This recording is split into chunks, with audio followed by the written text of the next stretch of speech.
With a card game as large and extensive as Yu-Gi-Oh's, there are many candidates for what could be considered the most powerful card in Yu-Gi-Oh! To some, this title could belong to Blue Eyes. After all, its flavor text states it's virtually invincible. In this video, we'll go over some of the potential candidates for the most powerful card in Yu-Gi-Oh! We could opt for something simple, like the monsters with the highest attack, such as a 5-headed dragon, or a malefic truth dragon. We could then extend this to monsters that gain attack, such as IC-1000, which gains an excessive 100,000 attack points, which is certainly more than you need in any duel. But any player that understands concepts of Yu-Gi-Oh! Past the starter handbook would quickly realize that the attack points of a monster don't indicate its power, but rather the information in the text box on these pieces of cardboard. A form of power could be cards that don't let your opponent play the game at all. Shockmaster, Rongo, and Utopix Exile are all cards that in some way or another don't let your opponent play or activate card effects. What effect could be more powerful than simply not letting your opponent play their cards? But what if we go one step higher? What about game-breaking cards that allow you to win on the first turn of the duel, before your opponent can even make their first move? This class of monsters are comprised mainly due to Konami forgetting to add in a key extra 8 words onto the end. This card can only be used once per turn.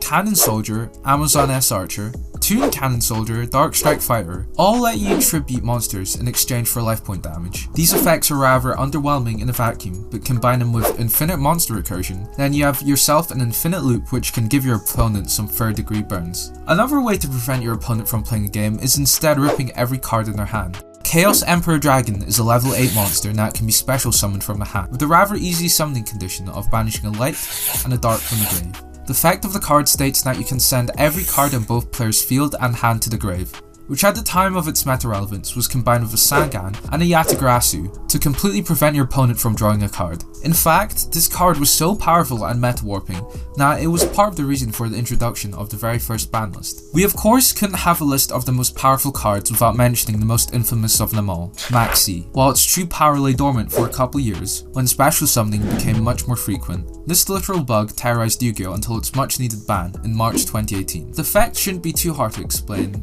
for its absurd power level. As with modern Yu-Gi-Oh! It pretty much prevents your opponent from playing the game unless they feel like letting your hand size become your entire deck. Many defenders of the Roach may use the line, but it allows counterplay. Sure, in the same way you can prevent your opponent from attacking for game by forfeiting. In fact, we can see the effects the Roach has on a metagame, as to this very day, it's still unlimited in Master Duel. This card warps meta deck building to its very whim. Now entering less than 3 Ash, 2 Cold Buy, and 1 Cross Out means that the player is at the mercy of losing their turn. Pot of Greed states, never mind, you already know what it does. But how can it be a contender for the most powerful card when something like Maxi exists?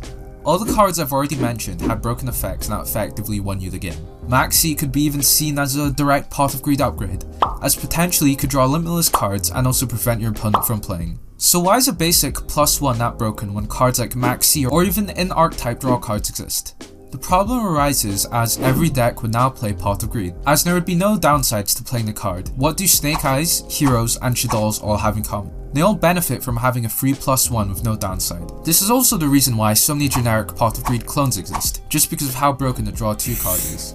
And for me personally, this next card is in contention for the most broken card in all of Yu-Gi-Oh! Painful Choice is a spell card that allows you to choose any 5 cards from your deck, and gives your opponent the painful choice of choosing which one of the 5 cards to add to your hand, and sending the rest to the grave. This card single-handedly starts many degenerate FDKs, including some of the ones listed in this video. If we thought the prevalence of 1-card combo starters were bad enough in meta decks, 1-card combo starters for FDKs is another layer of hell. This card is so poorly designed that it's not even just a symptom of Konami's poor future-proofing of cards. It was poorly designed even upon release. Even with the lack of the graveyard floating effects in early Yu-Gi-Oh!, the absurdly broken effect was too good to not use to thin a deck, or by setting up for a powerful chaos monster. The best way I would describe Painful Choice is if Maxi is a field of landmines that causes a mini bomb to blow up in their face every time they special summon. Painful Choice is the equivalent of dropping a nuke on an opponent. This video isn't meant to be a comprehensive guide of every broken card in the TCG, so feel free to leave any broken cards you think I might have missed out on in the comments below.